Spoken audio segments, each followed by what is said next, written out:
শেখ হাসিনার কাছ থেকে আমি এর থেকে বেশি বা আওয়ামী লীগের কাছ থেকে এর থেকে বেশি ভালো কিছু আসলে আশা আমরা করতে পারি না। দেশের বাইরে বসে কান্ট্রিতে থাকা অবস্থায় উনি যে ধরনের স্ট্যান্স নিয়েছেন, ওনার যিনি তথ্য যিনি উপদেষ্টা ওই যে মন্ত্রী অথবা ওই যে ওনার নাম হচ্ছেন আরাফাত সাহেব, উনি থাকা অবস্থায় উনি স্পষ্টভাবে বলেছেন যে আমাদের নাকি ড্রাগস করা হয়েছে, আমরা ড্রাগ করে এসে আমরা আন্দোলনে ঝাঁপিয়ে পড়েছি। এরকম দৃশ্যটা যিনি দেখাতে পারেন সর্বশেষ, এবং তার মন্ত্রীর একসময় এটাও বলেছে যে আমাদের বাঁধ ইঁদুরে কেটেছে দেখেছে, দেশ বন্যায় ভেসে গিয়েছে। এদের কাছ থেকে আসলে এদের বক্তব্য আমাদের জন্য আসলে এরা যেটাই আমাদের কাছ থেকে বলুক সেটা আসলে আমরা খুব একটা, আমার মনে হয় এটা হইতে পারে, আমার এই ধারণা নিয়েই আমার সামনে আসতে হবে। সে এখন দেশের বাইরে বসে সে আফসোস লীগের মতো শুধু আফসোস করতে থাকবে, একের পর এক বক্তব্য দিতে থাকবে দেশের মধ্যে ক্যাওস করার জন্য। এইটাকে মেনটেন করার দায়িত্ব সেটি হচ্ছে আমাদের জায়গায় গুরুত্বপূর্ণভাবে দেখা উচিত, বিকজ আমরা করতে পারছি কিনা সেটা সেই জায়গা থেকে। একমাত্র স্মার্ট সিটি বসুন্ধরা, আধুনিকতায় এক ধাপ এগিয়ে। সেই জায়গা থেকে আমাদের উপদেষ্টা মণ্ডলী যে ধরনের ভ্রুক্ষেপ নিচ্ছেন বা যে ধরনের তারা যে ধরনের অ্যাকসেপ্টেন্সি তাদের জায়গা থেকে যে ধরনের তারা প্রিকশন নিচ্ছেন, সেটি আসলে আমাদের পর্যালোচনা করার ব্যাপার, যেটি নিয়ে আমরা একেবারে সন্তুষ্ট নয়। উনি ওনার জায়গা থেকে বললেন ওনার এগেনস্টে রেড নোটিশ জারি হবেন, কার এগেনস্টে তা কাকে আনা যাবে, এই বিষয়গুলো নিয়ে সে যদি নাও আসতে পারে, তার এত বড় একজন কনভিক্টেড, উনি চিফ প্রসিকিউটর অফিস থেকে শুরু করে চিফ প্রসিকিউটরের তার বক্তব্যের কয়দিন পর তার বক্তব্যে স্পষ্টভাবে উনি দিয়ে দিচ্ছেন যে এই জায়গা থেকে তার তদন্ত কমিশনের report, voice recording, each and everything publish হচ্ছে, সব কিছু ট্রান্সক্রাইব ডকুমেন্ট আকারে আমাদের সামনে আসছে, এরপরও ওনার এগেনস্ট অ্যাকশন নেওয়া হচ্ছে না। তো সেই জায়গা থেকে অ্যাটলিস্ট উনি যে এই ধরনের উস্কানি যাতে না দিতে পারে, সেই জন্য আমাদের গভর্নমেন্ট কী করছেন সেটি আসলে চিন্তার বিষয়।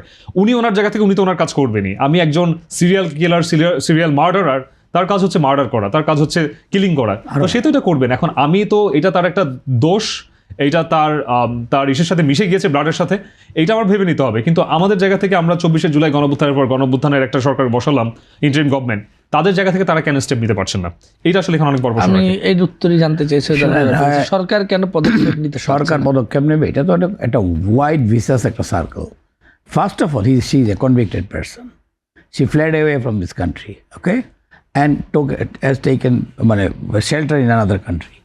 সবচেয়ে বড় কথা হলো ওই দেশের সরকার একটা কনভিক্টেড পারসনকে তার অন্য দেশের, সেই যে দেশে কনভিক্টেড সেই দেশের বিরুদ্ধে কথা বলার যে সুযোগ করে দেওয়াটা, এটাই তো একটা মানে ভদ্রতার একটা বাইরে। এবং শুধু ভদ্রতা না, কূটনৈতিক মানে এইরকম কূটনৈতিক কোনো রুলস আছে বলে আমার মনে হয় না।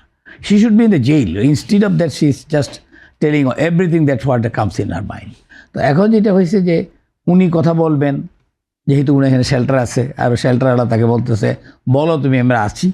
তো এইগুলোকে আমাদের মানে ইয়েতে নেওয়ার কোনো ইয়ে না। এবং অ্যাজ হি সেড রাইটলি, সে তো অনেক কিল করছেন, কাজে আরও যদি কিছু কিল করতে বলেন, এটা খুব অস্বাভাবিক কিছু না। উনি তো বলেছেন যে ফায়ার করো, যেটা আমরা দেখতেছি যে হেলিকপ্টার থেকে ফায়ার করো, এইটার থেকে ফায়ার করো, ওইটা ফেসিসটা গত 15 years। You have seen the treatment that he has done with our মানে ফর্মার লিডার। ওনার মারাই গেলেন উনি। আজকে দেখেন খালেদা জিয়ার উপরে মিথ্যা একটা চার্জ নিয়ে কত বছর যাবত ওনার উপরে যে অত্যাচার করেছেন, এটা তো আমাদের মানে প্রধানের সঙ্গেই করেছেন। আর অন্যান্য সাধারণ পাবলিক, এই যে দেখেন ওনার আমলে এই 15 বছরে বিএনপির এমন কোনো নেতা আছে বা যে সে কোনো না কোনোভাবে এফেক্টেড হয় নাই।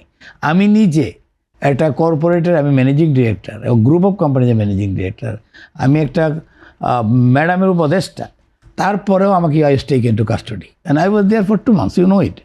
14টা মামলা আমার নামে, বলেন আমি নাকি ডিল মারছি, আমি নাকি ফুটাইছি, কি যেন বিস্ফোরক, অল বিস্ফোরক মামলা।